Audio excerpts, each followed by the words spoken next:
My girlfriend Sarah and I decided we wanted a different kind of anniversary that year. We live in a chaotic city, and after months of intense work, all we wanted was a break.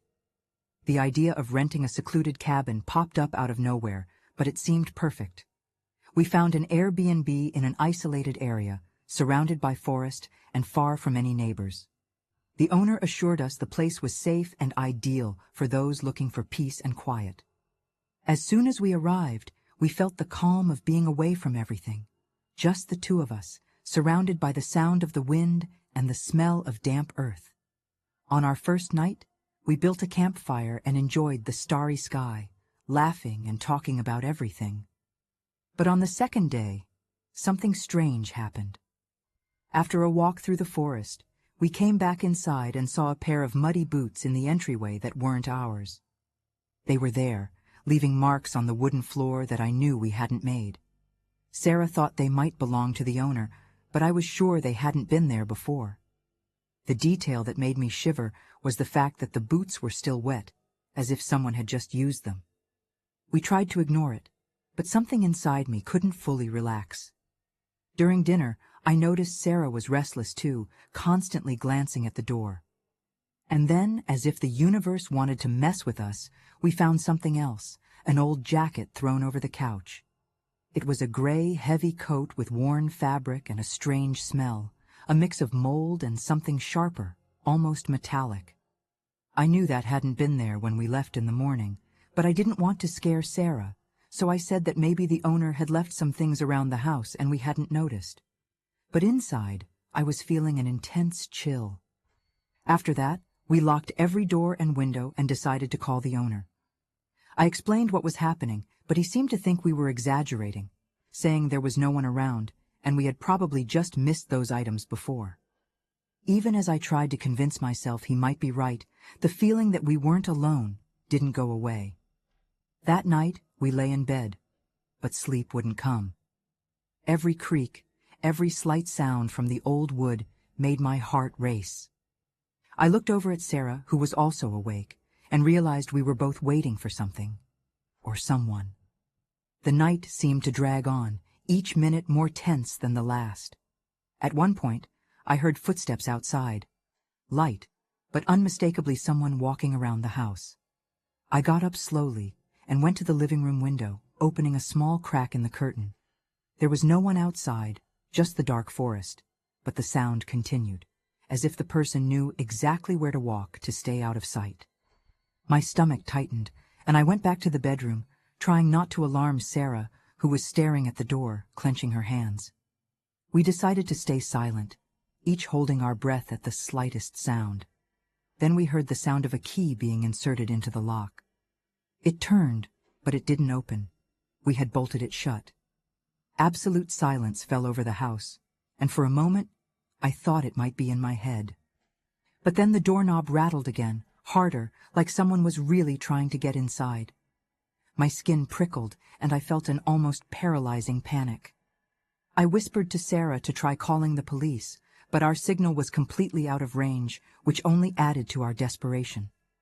We spent what felt like an eternity in that tense silence, eyes fixed on the door and ears tuned to any movement.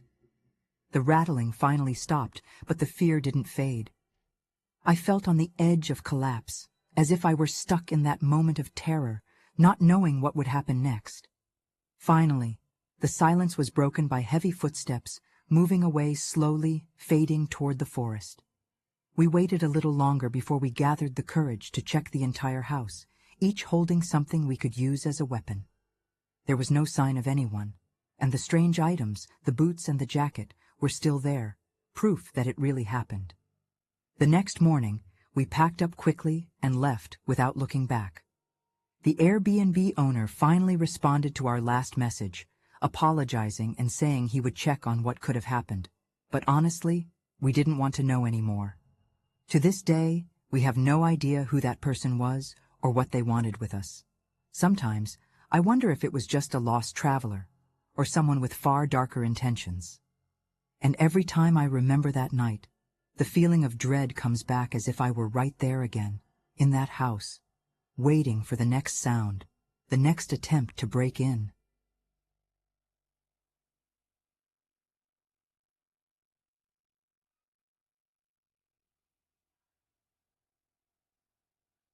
It was one of those stormy nights that felt like the sky was tearing apart.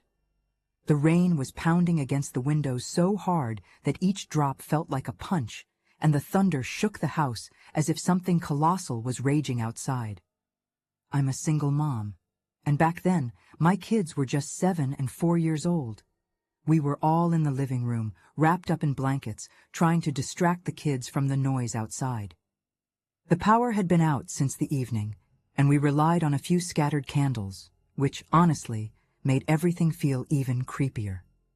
I tried to keep calm for their sake, but there was something different about that night, more than just the storm, an unsettling feeling, like someone was watching us. Then I heard the first strange sound, a soft, rhythmic knock coming from the back door. At first, I thought it was just the wind tossing branches against the house. I mean, with that kind of wind, it was common to find branches all over the yard after a night like that. I took a deep breath, pulled my kids closer, and tried to ignore it. But a few minutes later, the sound came back, louder this time, followed by something that sounded like scratching. I looked over at the door, half expecting to see a branch or something like that, but all I saw was darkness. With each new knock, my heart seemed to beat in sync, and even though I didn't want to admit it, I started to worry that it wasn't just the wind. I tried to distract the kids with a story, something to calm them down, but my voice was shaking more than I'd like to admit. They were tense, and to be honest, so was I. It was as if the storm wasn't the only thing out there, but I kept trying to convince myself it was just fear getting the better of me, that I was overreacting. Then the sound came again, this time accompanied by a shadow I noticed moving past the kitchen window. It was something low to the ground, moving quickly, but it definitely wasn't a branch. My heart almost stopped, and a chill ran down my spine. I got up slowly, trying not to alarm the kids, and went to the window, but all I could see was the dark yard and the rain beating down on the earth. I decided it was time to check the back door. I picked up one of the candles, which was flickering just as much as my hands were, and started walking slowly down the hall. With each step, the sound grew louder, like that knocking had taken on a life of its own. When I reached the door, I hesitated.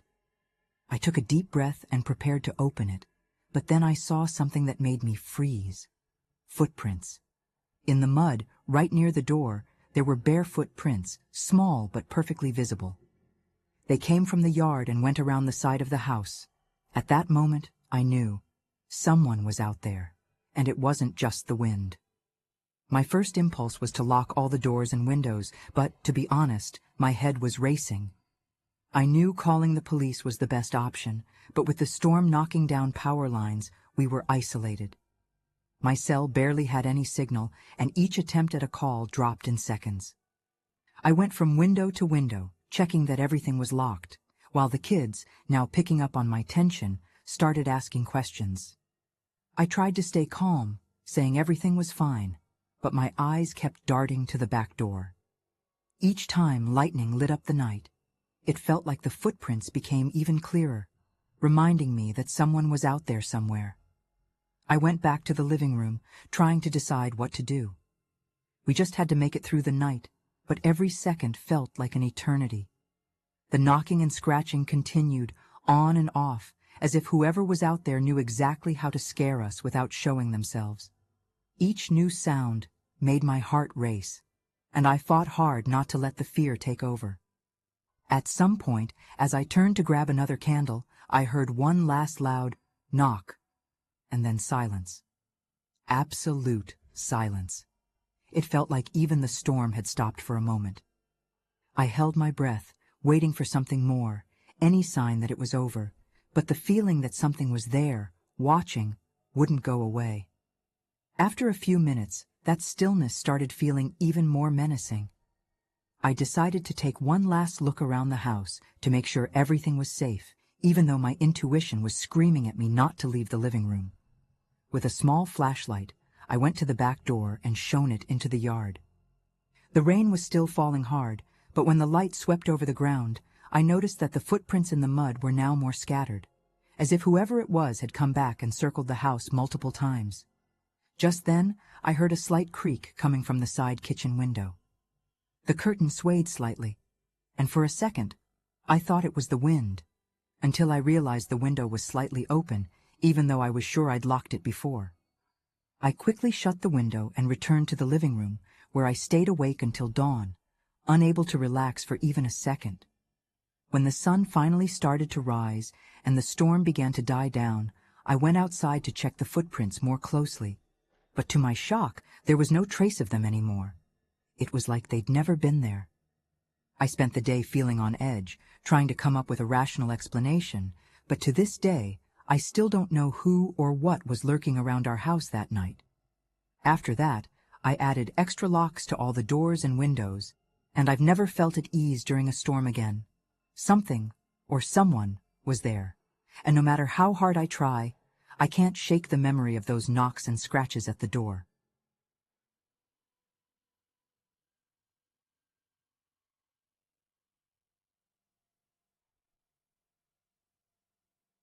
At that time, I had just moved back to my parents' house after 2 years in college. It was a temporary situation, just until I could find a part-time job and save up enough money to rent a place of my own. My parents had converted the basement into a kind of independent apartment, with a small bathroom and even a makeshift kitchenette. For me, it was almost perfect. I had my privacy, I could come and go through the side door without disturbing anyone, and honestly, the quiet down there was a relief after the constant noise in the dorm. I started to enjoy those days of isolation, and that strangely calm routine became part of my everyday life. One of those nights, when everything seemed silent, I heard the first noise coming from the crawl space near the pipes. It was a faint sound, almost like something scraping against the walls, but I didn't think much of it. I figured it was just an old pipe or maybe even a rat. But over time, I noticed that the noises were more frequent, almost regular, as if something, or someone, was moving around down there. At first I brushed it off. I even joked with myself that I was just letting my imagination get the best of me. But things really started to change when I began noticing small items out of place, things I was sure about where I had left, only to find them moved later. It started subtly. First, it was my toothbrush, which I found on the opposite side of the sink from where I always left it. Then my wallet, which instead of being on the table next to my bed, was on the shelf across the room. I tried to convince myself that I was just distracted or too tired to remember where I'd put things, but as the days passed, the incidents became harder to ignore. One day, I came back from college and found my notebook, where I took all my class notes, with a few pages crumpled and turned, as if someone had flipped through it. My heart skipped a beat, but I kept trying to rationalize it. I mean, who would sneak into a basement just to mess with random stuff like that? Things got a lot more disturbing the night I came down to the basement after a night out with friends and noticed something strange near the small window up near the ceiling. The window led outside, but it was high enough that it seemed impossible for anyone to easily access it. That's when I saw handprints on the wall, right under it, with fresh mud stains. I froze.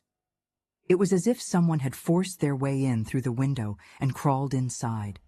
Just imagining it sent a cold chill down my spine. At that moment, the reality of the situation hit me.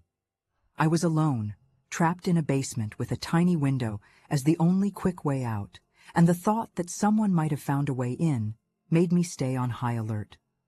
I stood there for a while, analyzing the handprints, trying to figure out how someone could have squeezed in.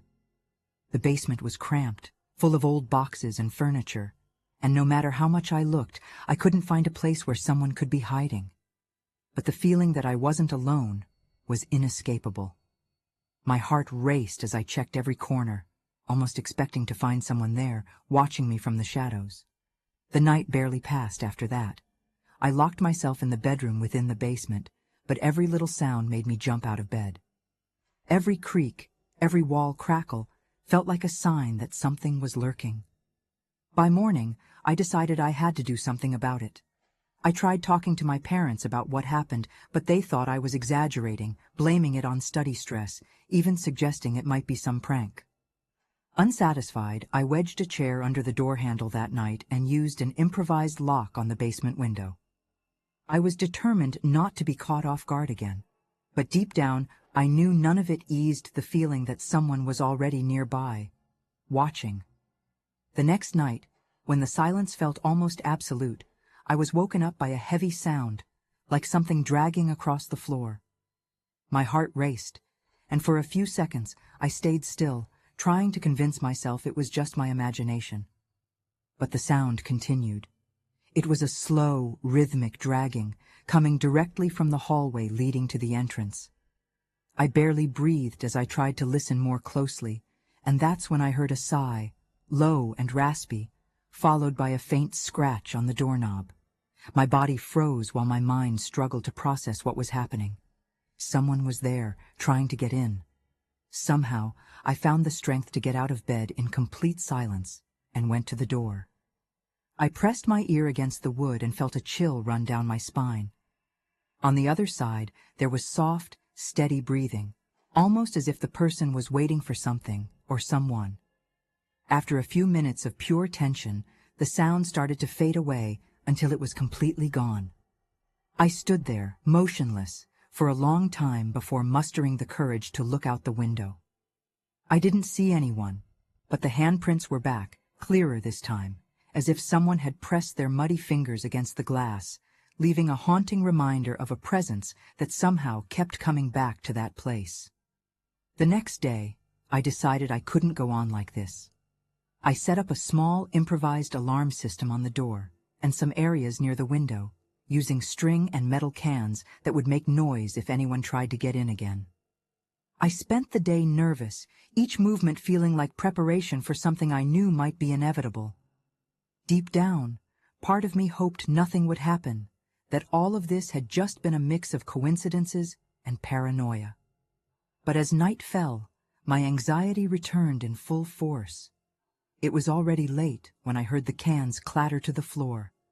The noise echoed through the basement, snapping me out of sleep in an instant. I ran to the door and turned on the lights, but when I got there, I found no one. The string was cut, and the cans scattered across the floor. The only thing left was a final handprint on the window, but this time there was something different.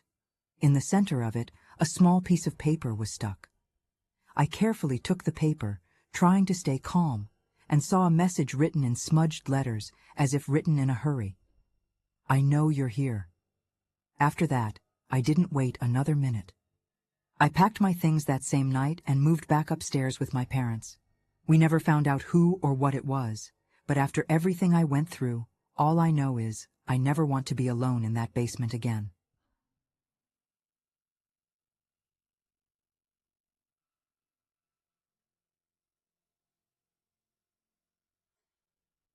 I've been working as a librarian for over 5 years, and if there's one thing I've learned, it's that places filled with books seem to have a life of their own. This might sound like something only a bookworm would say, but you start noticing strange things when you're alone in these quiet spaces. That night, as usual, I was responsible for closing the library. It was nearly 9 o'clock, and all I wanted was to finish tidying up the shelves and turning off the lights. Normally everything is quiet, almost like a whisper, but that night, right after I heard the last click from switching off the lights upstairs, I noticed a different sound. Footsteps, small, distant, like they were coming from the basement. At first, I brushed it off, thinking my mind was playing tricks on me. Everyone gets those momentary paranoias when they're alone, right? But those footsteps, they didn't stop. They seemed to come and go, almost in a regular rhythm, like someone was walking between the shelves down below. Then, to make matters worse, as I passed the fiction section, I noticed a few books on the floor. It happens sometimes, but the weird part was that they were arranged in a strange way, almost forming a line, like someone had done it on purpose. A shiver ran down my spine, but I tried to keep calm, telling myself it must just be a coincidence. I took a deep breath and decided to check the basement, just to get rid of the feeling that something was wrong. I grabbed the flashlight I always keep at the counter and went down the stairs, one step at a time, the light shaking in my hands. The library basement is an old place, almost always damp, filled with dusty shelves and boxes that probably haven't been opened in years. The further down I went, the louder the footsteps became. It was a rhythmic sound, but different, like someone was dragging their feet or had a slight difficulty walking. The sound was coming from behind one of the last shelves at the back, and when I reached it, I stopped for a second, trying to listen more closely. Nothing. Just silence. But that silence was heavy, suffocating, like the entire room was holding its breath with me. Still standing there, I felt a strange impulse, a mixture of fear and curiosity. I swept the flashlight around, lighting up the dusty shelves and forgotten boxes. And then my eyes fell on something that shouldn't have been there. More books scattered on the floor, arranged in another strange pattern, almost forming a circle this time. It was like someone was leaving a message, a trail. But for what? I started questioning my sanity, trying to convince myself that no one else was there, that maybe a book had slipped, that the wind, or whatever it was, had caused that mess. But a part of me knew that didn't make sense. The library was completely closed off, with no windows in the basement, and those books seemed like they'd been moved intentionally. I was already on edge, but I tried convincing myself it was just exhaustion. I started picking up the books from the floor, and as I put them back on the shelves, I heard a subtle noise, almost imperceptible. A muffled murmur that seemed to come from some dark corner of the basement. I froze for a few seconds, holding the last book, trying to hear more clearly. The sound was faint, like someone talking to themselves, maybe whispering words I couldn't understand. The feeling of being watched intensified. My heart started racing, and the air around me felt heavier, as if something invisible was there, waiting for me to make the next move. It was as if the basement itself was trying to warn me, telling me I wasn't alone. Almost desperately, I turned and started up the stairs. But as soon as I took the first step, I heard a loud noise, something that sounded like a book hitting the floor with a hard thud, echoing throughout the basement. My feet froze. The flashlight trembled in my hand, and every shadow seemed to take shape, almost dancing around me. I looked back, but the hallway was empty, just darkness. At that moment, an absurd idea crossed my mind. What if I really wasn't alone there? What if someone, or something, had been watching me since I turned off the lights upstairs? I didn't know whether to run or confront whatever it was. But something inside me told me that if I didn't leave immediately, I might never get out. I decided it wasn't worth the risk. I climbed the stairs as fast as I could, without looking back, each step taking me farther from that suffocating basement. When I reached the main floor, the library looked different, even quieter and darker, as if it had become part of the mystery. I slammed the basement door shut, listening to the metallic echo reverberate down the empty hallways. That sound brought me a small sense of relief, but I could still feel the presence, as if something had been trapped behind that door, perhaps watching my every move until now. I rushed to the counter and grabbed my phone, ready to call security. But before I could dial, I heard one last sound coming from the basement. It was subtle, almost like a sigh, as if someone on the other side was saying goodbye. I left the library that night without looking back, my hands still shaking as I locked the front door. The next day, I told my supervisor everything, and he insisted on inspecting the basement. They found nothing, of course, but to this day, I still wonder what really happened there. I never heard those footsteps again, or saw books scattered like that. But every time I pass by that basement door, I feel a strange chill go down my spine, as if something is there, silently waiting for the next time someone, alone, closes up the library after dark. Since then, I've made sure never to stay late again, but I can't help wondering, did whatever I encountered that night stay in the basement, or did it follow me out?